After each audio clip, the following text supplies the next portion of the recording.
Tension नहीं लेनी है, क्योंकि मेहनत कहीं और करवाई जा रही है और रिजल्ट कहीं और मिलेगा। हेलो दोस्तों,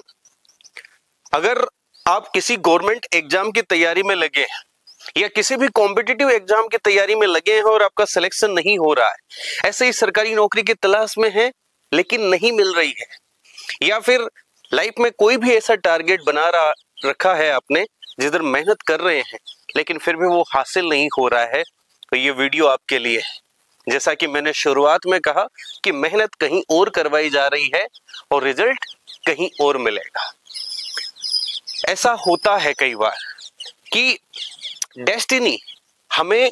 लाइफ में कुछ स्पेशल देने के लिए हमसे किसी दूसरे क्षेत्र में मेहनत करवाती है, और उसके पीछे मोटी वजह होती है दो। नंबर एक, हमें ट्रेन करने के लिए, यानी या तो हमें पेशेंस सिखाने के लिए, संयम सिखाने के लिए, पॉजिटिविटी सिखाने के लिए, लोक व्यवहार सिखाने के लिए, प्रेशर को कैसे झेलें ये सिखाने के लिए, ठीक है, मेहनत कैसे करें ये सिखाने के लिए, मेमोरी को कैसे डेवलप करें ये सिखाने के लिए। तो जैसे मान लो अगर आप किसी एग्जाम की तैयारी में लगे हो, और चाहे वो कॉम्पिटिटिव एग्जाम हो, चाहे कोई भी गवर्नमेंट एग्जाम जिससे सीधी नौकरी लगती है, सरकारी नौकरी लगती है। अब आप लगातार 1 साल 2 साल 3 साल से एफर्ट डाल रहे हो यार, आपका सिलेक्शन नहीं हो रहा है, तो इसके पीछे एक वजह तो जैसे मैंने ये कहा कि आपको हो सकता है भविष्य में किसी दूसरी चीज के लिए सेट किया जा रहा हो, या आपके डेस्टिनी में वही चीज मिलनी है आगे जाकर। आप जिस एग्जाम की तैयारी कर रहे हो, जो टारगेट आपने सेट कर रखा है वो आपके लिए नहीं है, लेकिन आपको बस यहाँ पे सिर्फ प्रिपरेशन के लिए लाया गया है। किस चीज की? पेशेंस, पॉजिटिविटी, हार्ड वर्क सिखाया जा रहा है, मेमोरी ट्रेनिंग सिखाई जा रही है, लोक व्यवहार सिखाया जा रहा है, और स्टूडेंट्स के साथ कैसे बर्ताव करते हैं, टीचर्स के साथ कैसे बर्ताव करते हैं, कैसे सीखते हैं चीजें, ठीक है, पोलाइटनेस सिखाई जा रही है, या ऐसी तमाम चीजें आपको ट्रेन किया जा रहा है ताकि आपको जब दूसरी फील्ड में जो डेस्टिनी आपको देगी, जो आपके नसीब में लिखी है, जिसके लिए आप बने हो, उस तक भेजा जाए, तो वहां पर आपको तकलीफ ना हो, वहां पर आप सक्सेसफुली उसको कर सके और डेस्टिनी आपको वो सौंप सके चीज। या फिर ट्रेनिंग इस चीज की भी हो सकती है, मान लो जो भी आपको नेक्स्ट दिया जाएगा उस फील्ड में वो सारी चीजें, चाहे वो एकेडमिकली हो सकती है, चाहे वो मेंटली हो सकती है, इमोशनली हो सकती है, वो सारी चीजें डायरेक्टली वहां पर काम में आए, ठीक है ना। तो इधर पहले सिखा दी जाती है, इधर ये ट्रेनिंग आपको दे दी जाती है, और फिर उधर आपको मिल जाती है। तो एक वजह तो क्या हुई, दिमाग को डेवलप करने के लिए या ट्रेनिंग देने के लिए हमें दूसरी जगह मेहनत करवाई जाती है और फिर रिजल्ट दूसरी जगह दिया जाता है। दूसरी वजह यह भी हो सकती है कि जैसे जो डेस्टिनी आपको देना चाहती है, जो भी डेस्टिनी आपको देना चाहती है, वो हो सकता है इतना बड़ा हो और उसके लिए आप अभी तैयार नहीं हो, यानी आपकी एनर्जीज अभी बैलेंस नहीं हो। एनर्जीज का मतलब यही है कि आपके प्रारब्ध में अभी वो चीज लिखी नहीं है। उसकी वजह ये है कि आपके जो वाइब्रेशनल लेवल है, जो उस पर्टिकुलर टारगेट के लिए उपयुक्त होता है, वहां तक आप नहीं पहुंचे हो। आपके पुराने में भी पापों की वजह से, पापों को कहना मैं इसलिए कहूंगा कि कोई भी ऐसी चीज जो हमें रोकती है हमें राइट डायरेक्शन में आगे बढ़ने से, हमें मनचाही डायरेक्शन में आगे बढ़ने से, वो इसीलिए है कि हमारी एनर्जीज बैलेंस नहीं है, यानी कहीं ना कोई नेगेटिव एनर्जी का लूप चल रहा है। तो उसको रोकने के लिए क्या करता है डेस्टिनी, आपसे पहले एक दिशा में मेहनत करवाया जाता है और उस मेहनत का फल आपको नहीं दिया जाता है, ताकि आपके वो पाप कट सके, आपकी वो नेगेटिव एनर्जी कट सके और बैलेंस हो सके। या फिर आपको इतनी पॉजिटिव एनर्जी की जरूरत पड़ती है वहां तक पहुंचने के लिए, जैसे मान लो कोई बच्चे को 5 फीट की दीवार की छलांग लगानी है, उसको कहीं ऐसी जगह जाना है 5 फीट की दीवार की छलांग लगाकर, तो उसको पहले जैसे 1 फीट की दीवार पर छलांग लगवाई की प्रैक्टिस करवाई जाती है, फिर 2 फीट 3 फीट, इस तरह से उसको प्रैक्टिस करवाई जाती है, तो ताकि वो 5 फीट तक पहुंच सके। तो आपको पहले मेहनत करवा के वो पुण्य एनर्जी, वो पॉजिटिव एनर्जी आपकी जनरेट करवाई जाती है ताकि आप उस मंजिल तक पहुंच सको। तो ये पुण्य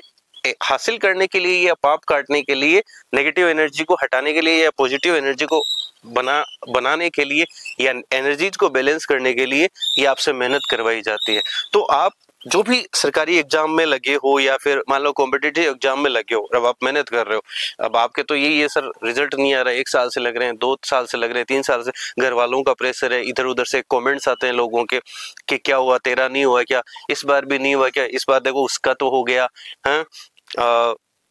एक्सपेक्टेशन रहती है, तो वो सारा प्रेशर झेलना। तो इसके लिए ये बात तय कर लो, कई बार स्टूडेंट मुझसे पूछते हैं जैसे कि सर हमने मेहनत तो बहुत की, जैसे मान लो किसी भी क्लास के चाहे वो 10वीं हो 12वीं हो, बोले सर हमने इतनी मेहनत की आप जानोगे नहीं, 98% से कम नहीं आने चाहिए थे, और परसेंटेज पता है 92 आए या 80 आए हैं या 85 आए हैं, तो ऐसा हमारे साथ क्यों हुआ बताओ। तो मैं उन्हें भी यही कहता हूँ कि ये इसलिए हुआ है कि डेस्टिनी ने यहाँ आपकी वो मेहनत, आपने मान लो मेहनत बहुत ज्यादा की है, इसलिए आपकी उस मेहनत में से एक टोल काटा है, एक टैक्स काटा है, ताकि आपको कहीं बड़ी चीज डिलीवर करवानी है डेस्टिनी को, और वहां पर इस टोल की जरूरत पड़ेगी। जैसे सरकारी नौकरियों में क्या होता है, थोड़ा थोड़ा बैलेंस काट लिया जाता है ना, जो सैलरी है उसमें से फिक्स अमाउंट काट लिया जाता है, और वो लास्ट में जब रिटायर होते हैं उस वक्त वो ब्याज जुड़ के एक्स्ट्रा मिल जाता है, ठीक है। तो वो पर्टिकुलर किसी स्पोर्ट पे ऐसा टाइम आएगा कि वहां पर आपको उस एनर्जी की वो जो टोल काटा है उसकी जरूरत पड़ेगी, और वहां पर आपका ईजीवे में सिलेक्शन, जहां पर और लोग देखते रहेंगे वहां पर आपका सिलेक्शन हो जाएगा, या वहां पर आपको कोई विशेष चीज मिल जाएगी, ठीक है, जो औरों के लिए नहीं होगी या कम मेहनत में मिल जाएगी, ठीक है, इसलिए यहाँ पे कट है। या ये भी हो सकता है कि आपको ऑलरेडी कुछ मिला हुआ है, उसका डिडक्शन यानी उसका आपने नहीं चुकाया है, तो ये इसी मेहनत में से काट लिया है, ठीक है। तो ये सारी चीजें होती है, इसलिए आप वो टेंशन मत लो। आपने अगर मेहनत की है और फिर आपके अगर कहीं कटा है, कहीं कम रह गए हैं, तो वो भविष्य में जरूर जुड़ जाएगा, वो वेस्ट नहीं जाएगा। और दूसरी चीज देखो, ये हमें नहीं पता होता है कि किसी भी टारगेट के लिए कितनी मेहनत की जरूरत होती है, कितने कर्म की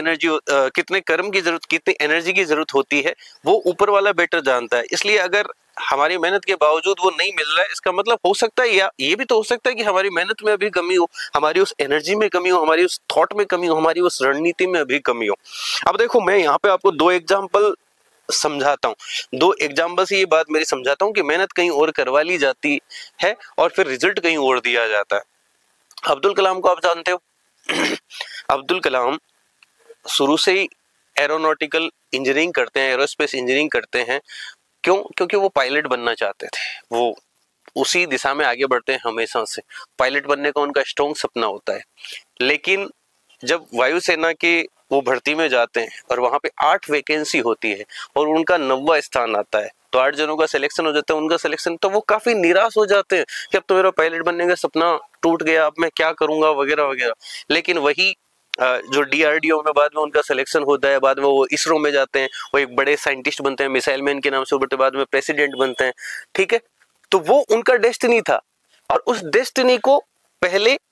वहां पर उनका जो पायलट बनने का सपना है वो जानबूझकर दिया गया। ये जो सपने हैं ना, कई बार जैसे आप अगर कॉम्पिटिटिव एग्जाम की तैयारी कर रहे हो या किसी भी चीज की तैयारी कर रहे हो या कोई भी टारगेट आपने बना रखा है, ये जानबूझकर आपको दिया जाता है ताकि आपका मन करे उस चीज को तैयारी करने, ताकि आप अपने आप को झोंक सको, वो मेहनत करवाने के लिए आपको ये जानबूझकर दिया जाता है। लेकिन हो सकता है आप बने दूसरी चीज के लिए हो और बाद में आप उस चीज में लग भी जाते हो। एक बार जब आप यहाँ से हट जाते हो और वो चीज आपको डिलीवर की जाती है, तब आपको लगता है कि यार यही तो सही है, मुझे तो यही पसंद है और ये वाकई में अच्छा काम है, ऊपर वाले ने बहुत अच्छा किया जो वहां पे मेरा सिलेक्शन नहीं करवाया। कई बार ऐसा रिलेशनशिप में भी होता है,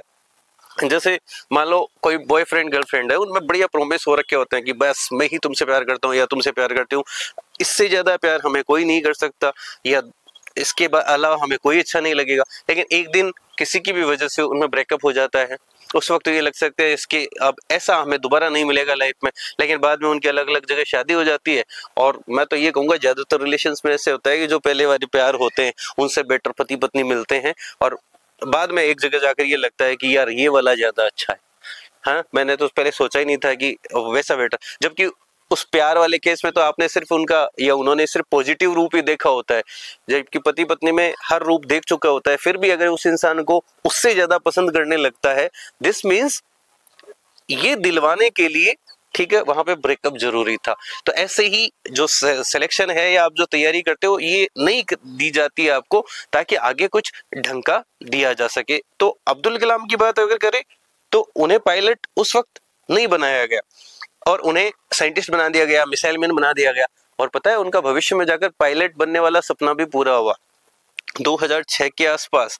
उन्होंने जो सुखोई है, क्योंकि वो प्रेसिडेंट बन चुके थे, उनको फिर ट्रेनिंग दी गई, उन्होंने अपना सपना जाहिर किया, तो उन्होंने सुखोई विमान खुद से उड़ाया है। तो वो एक विमान उड़ाने का सपना, एक पायलट बनने का सपना, प्रोफेशनल नहीं बने लेकिन शौक तो पूरा हो गया, काम तो इस तरह से जाके वो मैनिफेस्ट हुआ। लेकिन उससे पहले प्रकृति ने उन्हें कितना कुछ दे दिया है ना, कितना कुछ दिया था। ऐसे ही जैसे महेंद्र सिंह धोनी की बात करें, वो क्रिकेट में जाना चाहते थे, शुरू से उनका पैशन था, लेकिन एक बार उनकी परिस्थितियों ने ऐसा उनको मजबूर कर दिया कि उनको टीटी की जॉब करनी पड़ी। 2 या 3 साल तक उनको रेलवे ज्वाइन करना पड़ा, टीटी की जॉब करनी पड़ी। वो इसलिए वो जानबूझकर प्रकृति ने डाला ताकि उनको भविष्य में इंडिया क्रिकेट टीम में सिलेक्शन मिल सके। वो कहीं ना कहीं जो एनर्जी में कमी बच रही थी, वो एनर्जी वहां पर मेहनत करवा के जानबूझकर वो परिस्थितियां, वो सर्कमस्टांसेस क्रिएट किए जाते हैं ताकि अब ये क्या करे, अब यह कर्म से पीछे भागता है, हटता है या करता है। और ज्वाइन करने के बावजूद वो काम करके प्रकृति जानबूझकर आपको कहीं से जोड़ती है, फिर जानबूझकर हटाती है, ये देखने के लिए कि अब आप वहां पे फंसे रहते हो या आप अपने पैशन की ओर जाना चाहते हो। ठीक है, और ये सब किया जाता है आपकी अलग अलग टेस्ट के लिए। ठीक है, तो महेंद्र सिंह धोनी को 2-3 साल उस टेस्ट एक तरीके से टेस्ट किया गया, वो उस टेस्ट में मतलब जॉब भी कर ली उन्होंने, बाद में उन्होंने छोड़ दी और अपने मेन पैशन की ओर बढ़े। ठीक है, और उनको बाद में वो दे दिया गया, जिसकी वजह से आज हम जानते हैं उन्हें बड़े क्रिकेटर के तौर पर। तो आप ऐसे टेंशन मत लो, आप कभी भी जैसे अपन टारगेट सेट करते हैं ना, तो ये तो मान लो कि सिलेक्शन होगा नहीं होगा, क्योंकि लाखों की भीड़ है भाई।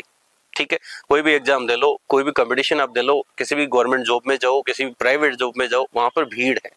टैलेंट है, और हर कोई तैयारी करके, मतलब जैसे 10 लाख लोग परीक्षा देते हैं तो 2 लाख तो तैयारी फुल करके ही जाते हैं। ठीक है, तो उनमें अगर आपका वहां पर सिलेक्शन होता है तो एक तो सिलेक्शन होता है, उसमें भी एक्स्ट्रा कुछ देखा जाता है, ऐसे थोड़ी कि सिर्फ एकेडमिक ही देखा जाता है, तो उस हिसाब से भी आपको टेस्ट किया जाता है कई बार। लेकिन चलो उस टॉपिक पे अपन बाद में बात करेंगे। लेकिन जब आपका सिलेक्शन नहीं होता है, बार बार आपकी तैयारी होने के बावजूद सिलेक्ट नहीं होना है या आप कुछ नंबरों से रह जाते हो, तो ये यकीन मानो कि आपको कुछ अलग के लिए है। फिर आप पहले से ये सेट करो भाई 2-3 साल या 5 साल की इससे ज्यादा मुझे तैयारी में नहीं देना है, वहीं पे हटके नहीं रहना है। ठीक है, आप ये कर सकते हो भाई मेरे 28 ईयर्स तक इस एग्जाम की तैयारी करनी है, 30 ईयर्स तक बस मैक्सिमम इस एग्जाम की तैयारी करनी है, उसके बाद में मुझे लाइफ में आगे बढ़ना है, मुझे शादी करनी है, या मान लो अगर आपकी शादी हो गई तो आपको करियर दूसरे की तरफ फोकस करना है। तो इस तरह से लाइफ में फिर आगे बढ़ने की सोचनी चाहिए। ऐसे नहीं कि उसी एग्जाम को लेकर बैठे रहें, सिलेक्शन नहीं हुआ फिर रोते रहें। ठीक है, एक लिमिट तक आप उसका ट्राई करो, या तो उस एग्जाम के जब तक टर्न नहीं हो जाए पूरे आपके, या आपकी एज लिमिट वैसे नहीं हो जाए एग्जाम के पॉइंट ऑफ व्यू से, या आप एक सर्टेन टाइम लिमिट फिक्स कर लो कि मैं अब तक बस इसकी तैयारी करूंगा, अब तक हो जाएगा तो हो जाएगा। और फिर भी अगर आपको जैसे आपने एज लिमिट तय कर लिया, आपने टाइम लिमिट तय कर लिया, उसके बावजूद अगर आपका सिलेक्शन वहां पे होना होगा ना, तो प्रकृति आपको 1 साल और तैयारी करवाई लेगी, कैसे न तैसे लगाई देगी। ठीक है, इसलिए निराश मत होना कि आपने इतनी मेहनत की उसका रिजल्ट नहीं मिलेगा, या रिजल्ट नहीं मिल रहा है, रिजल्ट मिलेगा। ये यकीन मानो कि आपको यहाँ पे मेहनत करवाई जा रही है, आपको ट्रेन किया जा रहा है, आपकी एनर्जीज को बैलेंस किया जा रहा है, आपको रिजल्ट कहीं ना कहीं और दे दिया जाएगा। तो उस टाइम का वेट करें, हार ना माने, निराश ना हो। जितनी आपको तैयारी के लिए आपने एक टाइम फिक्स कर रखा, उतनी मन भर के जी भर के तैयारी करें। ठीक है, उसके बाद अगर कुछ नहीं होता है तो यकीन माने कुछ बड़े के लिए आप बने हो, आगे कुछ अच्छा जरूर मिलेगा और उसके लिए आप बढ़े। ठीक है ना, ये लक्ष्य आपका मेन लक्ष्य नहीं है, ये सिर्फ एक फेज है आपको आपके मेन लक्ष्य के लिए तैयार करने के लिए। ठीक है ना, तो अगर ये कंटेंट आपको पसंद आया हो तो वीडियो को लाइक कीजिएगा, अपने सजेशंस कमेंट बॉक्स में जरूर मेंशन कीजिएगा, चैनल को अभी तक सब्सक्राइब नहीं किया तो सब्सक्राइब कीजिएगा, और ऐसे ही जुड़े रहिएगा, ऐसे ही और पावरफुल वीडियोज जल्दी मैं आपके सामने लेकर आ रहा हूँ। Thank you.